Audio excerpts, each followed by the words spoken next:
ভিডিওতে নিখুঁতভাবে বাউজি বানাতে থাকা এই ৯ বছরের মিষ্টি ছেলেটির নাম ইয়াও ইয়াও। চীনের হেনান প্রদেশের বাসিন্দা এই ছোট্ট শিশুটি যেমন বুদ্ধিমান, তেমনি তার মনটা ভালোবাসায় ভরপুর। সারাদিন হাড় ভাঙা খাটুনি শেষে মা বাবার ক্লান্ত হয়ে বাড়ি ফেরাটা ইয়াও ইয়াওকে খুব কষ্ট দিত। তাই মা বাবার কষ্ট কিছুটা লাঘব করতেই সে মায়ের কাছ থেকে রান্নার কাজ শিখে নেয়। ওর এই ছোট ছোট হাতগুলোর জাদু সত্যি প্রশংসনীয়। মাছ কাটা থেকে শুরু করে আলু কুচনো সব কিছুতেই সে দারুণ পারদর্শী। ওর নিখুঁত চপিং স্টাইল দেখলে যে কেউ অবাক হতে বাধ্য। আর ওর হাতের রান্নার স্বাদ ও সুগন্ধ তো এক কথায় চমৎকার।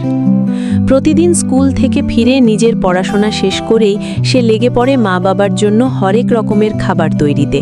কখনো নুডলস, কখনো সবজি রান্না, আবার কখনো পরম যত্নের ডাম্পলিং তৈরি করা। সব কিছুই সে একা হাতে সামলায়। ছোট্ট এই বয়সেই সে সংসারের রান্নাবান্নার দায়িত্ব নিজের কাঁধে তুলে নিয়েছে, যাতে দিন শেষে তার মা বাবা এসে একটু শান্তিতে বিশ্রাম নিতে পারেন।